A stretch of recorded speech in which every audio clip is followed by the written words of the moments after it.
Hey everyone, कैसे हैं आप लोग। आई होप कि आप सब एकदम बढ़िया होंगे और तैयारी भी जो है आपकी अच्छी चल रही होगी। तो अब देखो एग्ज़ाम जो है आपका धीरे धीरे पास में आ रहा है। तो अब आप लोग अगर अपने तैयारी को लेके उतना सीरियस नहीं हुए हो तो अभी सीरियस हो जाओ और अच्छे से अपना पहले सिलेबस कंप्लीट करो और फिर क्वेश्चंस की प्रैक्टिस करो। और आप लोग अगर क्वेश्चंस की प्रैक्टिस से भी देखो हम बहुत कुछ सीख सकते हैं। लाइक कि पेपर का पैटर्न कैसा होता है, सिलेबस क्या होता है, कहाँ से क्वेश्चंस आते हैं, कैसे आते हैं। तो बहुत सारी चीज़ें हम सीख सकते हैं। तो मैं इसीलिए आपको जो है क्वेश्चंस की प्रैक्टिस जो है एवरी ईयर आपको कराता हूँ। आज के वीडियो में हम लोग जो है वो केमिस्ट्री के क्वेश्चंस देखेंगे जो आपके एग्जाम के पॉइंट ऑफ व्यू से बहुत ज़्यादा इंपॉर्टेंट है। और ये जो क्वेश्चंस हैं ये मेमोरी बेस्ड हैं 2024 में जो एग्ज़ाम में आए थे। तो आज हम लोग लगभग आपसे 25-26 क्वेश्चन मैं आपसे डिस्कस करूंगा। बाकी इसका जो नेक्स्ट पार्ट होगा अगले वीडियो में मैं आपसे इसको कवर करूंगा। तो ये जो क्वेश्चंस हैं 2024 में आए हैं तो इसको आप बहुत ध्यान से देखना, ताकि इससे आपको एक आइडिया लग जाएगा, आपको पता चल जाएगा कि जो पेपर का पैटर्न क्या होता है यूपी सेट का। तो अगर मैं पहले क्वेश्चंस की बात करूं, इसमें जो पहला क्वेश्चन है आज का, इसमें है कि cellulose is a polymer of. जो सेलुलोज होता है, सेलुलोज जो है किसका पॉलीमर होता है। ऑप्शन क्या क्या है, fructose, ribose, glucose and sucrose. तो पहले का जो है, जो कौन कौन सा ऑप्शन सही होगा यहाँ पर, ग्लूकोज होगा। ग्लूकोज जो होता है, सेलुलोज किसका पॉलीमर है, ग्लूकोज का। मतलब बहुत सारे जो आपके ग्लूकोज होंगे मिलके क्या बनाएंगे, सेलुलोज बाद में आगे चल के, ठीक है। अगला क्वेश्चन है कि which property of metal use for making bells and strings of musical instruments like sitar हो गया आपका, वायोलिन हो गया, ठीक है। इसका अगर हिंदी में बोलूँ तो मेटल की वह विशेषता कौन सी है जिसका उपयोग घंटियाँ, सितार, वायलिन जैसे वाद्य यंत्रों के तारों को बनाने में किया जाता है। तो ऑप्शन क्या क्या है, मैलिएबिलिटी, बी है क्या है, सोनोरनेस, और इसके बाद है क्या, डक्टिलिटी एंड कंडक्टिविटी। तो सेकंड का जो है कौन सा ऑप्शन सही होगा यहाँ पे, बी होगा, क्या होगा, सोनोर्सनेस। तो देखो आप में से जो भी लोग यूपी बीएससी नर्सिंग 2025 की प्रिपरेशन कर रहे हैं, और आप लोग जो यूपी के टॉप मेडिकल कॉलेज हैं लाइक एसजीपीजीआई हो गया, आरएमएल हो गया और केजीएमयू हो गया, यूपी यूएमएस एफआई हो गया। तो अगर आप बड़े मेडिकल कॉलेज से देखो टारगेट लेकर चल रहे हो तो आपको एक अच्छा स्कोर करना पड़ेगा, आपको अच्छी रैंक लानी पड़ेगी। और आपको अगर देखो नंबर अगर आपका इंक्रीज नहीं होता है, आपका नंबर एक जगह रुका हुआ है, तो उसके लिए मैं आपको सजेस्ट करना चाहूँगा कि आप लोग ज़्यादा से ज़्यादा जो क्वेश्चंस की प्रैक्टिस करो और आप लोग टेस्ट सीरीज ज्वाइन करो। तो इसलिए मैं आपको जो है एक टेस्ट सीरीज लेके आया हूँ, Florence academy full length test series. इस टेस्ट सीरीज की देखो अगर मैं आपको खास बात बताऊँ तो इस टेस्ट सीरीज में जो क्वेश्चंस आपको प्रोवाइड किए गए हैं वो एग्जैक्ट यूपी सीनेट के पेपर, सिलेबस, पैटर्न सब पे जो है बेस्ड क्वेश्चंस हैं। आपको मतलब बिल्कुल इसमें आप जब क्वेश्चंस को करेंगे ना तो आपको रियलाइज होगा कि हाँ, जिन बच्चों ने एग्जाम दिया होगा लास्ट ईयर, प्रीवियस ईयर, उनको ये चीज़ रियलाइज होगा कि हाँ ऐसे क्वेश्चंस आपके एग्जाम में आते हैं।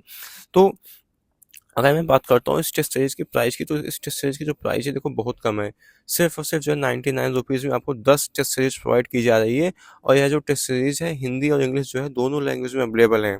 मतलब कि जो बच्चे हिंदी मीडियम से हैं उनको भी परेशान होने की ज़रूरत नहीं, वो भी टेस्ट सीरीज को बाई कर सकते हैं। और सिर्फ 99 की कॉस्ट में आपको 10 टेस्ट सीरीज मिल रही है।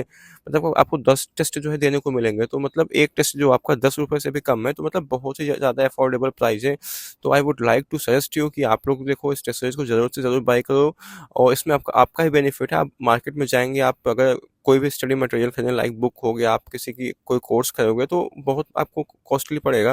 लेकिन इस टेस्ट सीरीज को आप जब बाई करोगे ना, क्वेश्चंस करोगे, तो आपको रियलाइज होगा कि हाँ आपने एक वर्थ इट यहाँ पे आप डिसीजन लिया है, वो अच्छा चीज़ आपने बाई किया है, ठीक है। तो अगर आप इस टेस्ट सीरीज को बाई करना चाहते हो तो दिए गए नंबर पे आप व्हाट्सएप करो, आज ही इस टेस्ट सीरीज को ज्वाइन करो। तो आगे चलते हैं, अगला क्वेश्चन है, the process in which carbonate are heated and strongly in the absence of air to convert into metal oxide is. जिस प्रक्रिया में कार्बोनेट अयस्क को धातु ऑक्साइड में परिवर्तित करने के लिए वायु की अनुपस्थिति में तेज गर्म किया जाता है उसे क्या कहते हैं, roasting and calcination, reduction, smelting. तो थर्ड का जो है कौन सा ऑप्शन सही होगा यहाँ पे, बी होगा, क्या होगा, कैल्सिनेशन। इसके बाद अगला क्वेश्चन देखते हैं। अगले क्वेश्चन में है कि गैल्वेनाइजेशन, देखो मेटलर्जी का क्वेश्चन है। Galvanization is a method protecting iron from rusting by coating which with a thin layer, ठीक है। गैल्वेनाइजेशन वह विधि है जिसमें क्या करता है, लोहे को जंग से बचाने के लिए उसके ऊपर एक परत चढ़ाई जाती है। यह परत किसकी होती है, gallium, aluminium, zinc and silver. तो फोर्थ का कौन सा ऑप्शन होगा यहाँ पे, देखो सी होगा, जिंक की जो है फिल्म लेयर चढ़ाई जाती है। अगला क्वेश्चन है कि ionic compounds are soluble in water and conduct electricity due to presence of free free electrons, free ions, free atoms and free molecules. तो फिफ्थ का जो है कौन सा ऑप्शन सही होगा, आयंस होगा। क्या हो गया, जो फ्री आयंस आयंस होते हैं उन्हीं के थ्रू जो होता है इलेक्ट्रिसिटी क्या होती है, कंडक्ट होती है। अगला क्वेश्चन है कि विच of the following element is used in petroleum jelly. कौन से ऐसे मतलब यहाँ पे एलिमेंट है जो पेट्रोलियम जेली में यूज किए जाते हैं। ऑप्शंस पढ़ते हैं, ऑप्शंस में क्या क्या है, sulphur, phosphorus, nitrogen and carbon. तो सिक्स का जो है कौन सा ऑप्शन सही होगा यहाँ पे, डी होगा। क्या होगा, कार्बन। अब आगे चलते हैं, अगला क्वेश्चन देखते हैं। Generally non metallic oxides are acidic in nature but carbon monoxide. जो आमतौर पे देखो जो गैर धात्विक ऑक्साइड होते हैं क्या होते हैं, अम्लीय होते हैं, मतलब एसिडिक होते हैं। लेकिन जो कार्बन मोनोऑक्साइड होता है क्या होता है, basic in nature, neutral in nature, amphoteric, मतलब आपका उभयधर्मी होता है। इट डज नॉट एग्जिस्ट, मतलब यह मौजूद नहीं है। तो सातवें का देखो कौन सा ऑप्शन सही होगा यहाँ पे, बी होगा, न्यूट्रल इन नेचर। आगे देखते हैं अगला question. Acid in which oxygen is essentially along with hydrogen and water elements.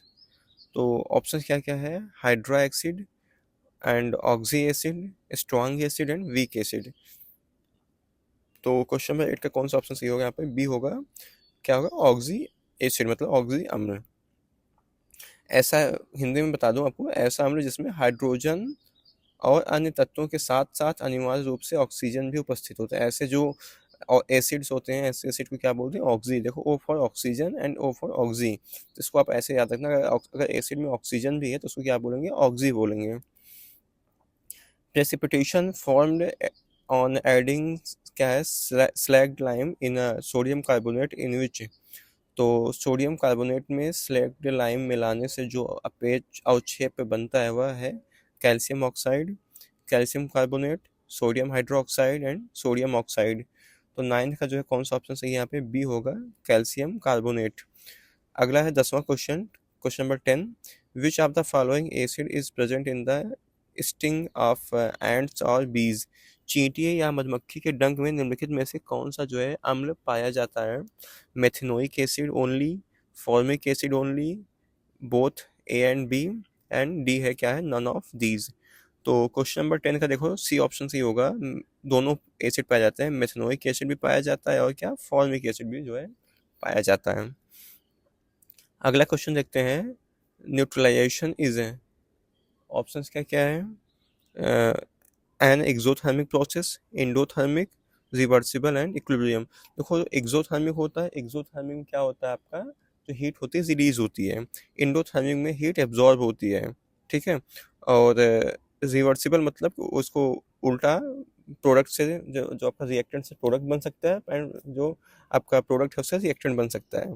तो और इक्विलिब्रियम प्रोसेस मतलब साम्य प्रक्रिया होती है। तो क्वेश्चन नंबर 11 का कौन सा ऑप्शन सही है यहाँ पे फर्स्ट होगा।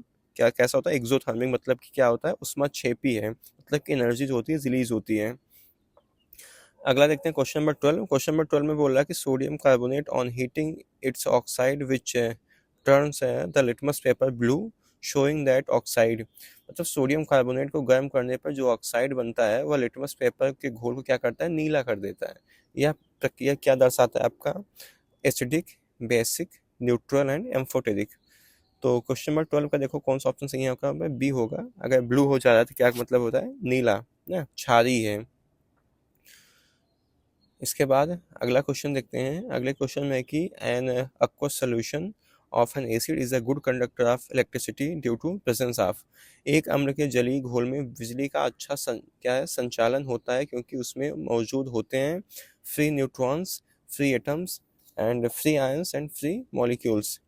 तो इसका कौन सा ऑप्शन सही होगा यहाँ पे, 13 का जो है वो यहाँ पे सी होगा, फ्री आयंस। अभी ऐसा ही क्वेश्चन आपको एक ऊपर मिला था तो उससे मिलता जुलता क्वेश्चन ये भी था।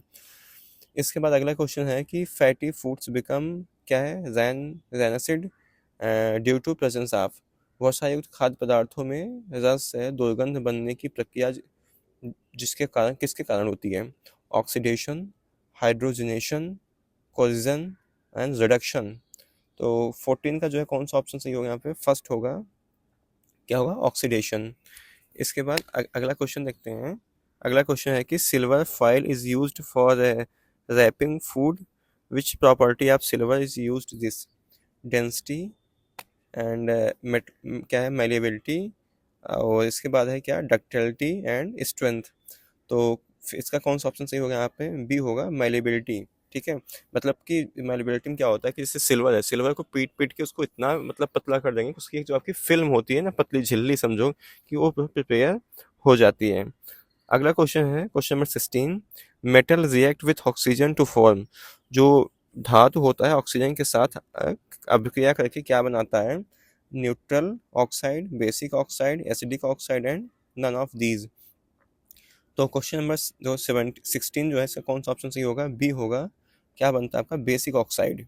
ठीक है, तो इन क्वेश्चन को देखो, बहुत ध्यान से देखो, आपके प्रीवियस ईयर आए हुए एग्जाम्स में है, तो ऐसे ही क्वेश्चन आपको एग्जाम में देखने को मिलेंगे। अगला है question number 17। Which among of the following elements in is a metalloid? Beryllium, barium, silicon and bismuth. तो मेटलॉइड इसमें कौन सा है? तो इसको देखो, मैं आपको जो है यहाँ पे मैं आपको इसको आपको होमवर्क दे रहा हूँ, इसको आप लोग मुझे कमेंट सेक्शन में करके बताओगे। ठीक है, क्वेश्चन नंबर 17 का आंसर। इसके बाद देखो अगला देखते हैं, 18 देखते हैं। The non metal which is used for the manufacture of a fertilizer. Fertilizer में कौन सा नॉन मेटल का यूज करते हैं? Chlorine, sulphur, phosphorus and carbon. तो क्वेश्चन नंबर 18 का देखो कौन सा ऑप्शन सही होगा? यहाँ पे सी होगा। ठीक है, क्या होता है? फास्फोरस का यूज करते हैं as a fertilizer, and fertilizer is a non metal. And move on next question, question number 19। Which species carries the maximum charge? कौन सी ऐसी स्पीसीज नीचे तो दी गई इनमें से जो मैक्सिमम चार्ज कैरी करता है? तो ऑप्शंस क्या क्या है? Proton, beta particle, alpha particle and क्या है? Hydronium ion. तो क्वेश्चन नंबर 9 का यहाँ पे देखो कौन सा होगा? सी ऑप्शन होगा, अल्फा पार्टिकल। इसके बाद बढ़ते हैं अगला क्वेश्चन, क्वेश्चन नंबर 20 है। क्वेश्चन नंबर 20 आपका देखो न्यूमेरिकल है। तो देखो आप लोग अभी इस न्यूमेरिकल को जब करेंगे ना, तो आपको पता आइडिया लगेगा कि जो है कैसे न्यूमेरिकल जो है आपके एग्जाम में पूछे जाते हैं। तो देखो क्या है कि द क्वेश्चन में है कि the mole of sodium chloride is 500 ml end of 0.25 molarity NaCl। तो आपको यहाँ पे मोल्स बताना है। ठीक है, तो जो मोल होगा आपका, मोल आपका क्या होता है? यहाँ पे वॉल्यूम होगा इनटू आपकी मोलरिटी, और ये जो होगा क्या होगा? लीटर में होगा। तो यहाँ पे देखो कितना दिया गया आपका? लीटर में होगा। और मोलरिटी कितनी है आपकी? यहाँ पे देखो 500 अगर ml है, तो मतलब कितना हो जाएगा ये? 0.5 ए लीटर हो जाएगा इंटू 0.25। तो इसको जब आप सॉल्व करोगे कितना आएगा ये? 0.125 मोल। ठीक है, तो देखो ऐसे क्वेश्चंस आते हैं, तो आप लोग जो हर चैप्टर के जो इंपॉर्टेंट फार्मूले हैं उसको आप लोग अच्छे से पढ़ लो, ताकि जो क्वेश्चंस हैं आपसे इजीली हो जाएं। क्योंकि लगभग ज़्यादातर जो क्वेश्चंस होते हैं वो थ्योरेटिकल होते हैं, बट कुछ क्वेश्चंस आपके न्यूमेरिकल आते हैं, तो आप लोग इनको भी अच्छे से प्रिपेयर कर लो। ठीक है, तो अगला क्वेश्चन है कि the smallest particle of a pure substance shows all the properties. तो इसका क्या है कि एक शुद्ध पदार्थ का जो सबसे छोटा कण जो उसके सभी गुण दिखाता है। ऑप्शन क्या क्या है? Proton, neutron, electron and atom of और मॉलिक्यूल। तो क्वेश्चन नंबर 21 का जो है कौन सा ऑप्शन सही होगा? यहाँ पे डी होगा, एटम्स और मॉलिक्यूल। ठीक है, इसके बाद अगला क्वेश्चन है कि law of constant properties is same as law of conservation of mass, chemical combination, multiple proportion and definite composition. तो क्वेश्चन नंबर 22 का जो है कौन सा ऑप्शन सही होगा? डी होगा, डेफिनेट कंपोजिशन। इसके बाद अगला क्वेश्चन है, अगला क्वेश्चन है कि melting of butter in a pan is an example of. जो आपका देखो जो बटर होता है वो मेल्ट कर जाता है पैन में, वो किसका एग्जांपल है? Physical change, chemical change and no change takes place both physical and chemical. तो देखो क्या होता है कि जो आपका बटर होता है, क्या पहले सॉलिड फॉर्म में होता है वो, उसके बाद कैसा हो जाता है? लिक्विड में कन्वर्ट हो जाता है। तो कैसा चेंज होता है आपका ये? तो ये होता है आपका फिजिकल चेंज। ठीक है, तो कौन सा ऑप्शन सही यहाँ पे? फर्स्ट होगा, फिजिकल चेंज। इसके बाद अगला question, question number 24। Question number 24 में है कि the temperature at which vapour pressure of an liquid becomes equal to an atmospheric vapour. वह तापमान जिस पर एक तरल पदार्थ का क्या वाष्प दाब वायुमंडलीय दबाव के बराबर होता है, इसको क्या बोलते हैं? Melting point, sublimation point, boiling point and freezing point. तो क्वेश्चन नंबर 24 का कौन सा ऑप्शन होगा? सी होगा। ठीक है, 24 का क्या होगा? सी होगा। इसको बोलते हैं बॉइलिंग पॉइंट। बॉइलिंग पॉइंट हुआ जो है आपका, क्या हो इस पे क्या होता है? टेम्परेचर होता है एट विच वेपर प्रेशर, ठीक है, आप लिक्विड बिकम्स इक्वल टू किसके? एटमॉस्फेरिक प्रेशर के। मतलब vapour pressure is equal to atmospheric pressure कहाँ आपका? बॉइलिंग पॉइंट पे। तो क्या होता है आपका जो लिक्विड है, जो सब्सटेंस है, क्या करता है? बॉयल करने लगता है। ठीक है, तो आज हमने जो है ये केमिस्ट्री के कुछ इंपॉर्टेंट क्वेश्चंस देखे हैं जो आपके एग्जाम के पॉइंट ऑफ व्यू से काफ़ी ज़्यादा इंपॉर्टेंट थे और इनके आने की पॉसिबिलिटी 2025 में भी है।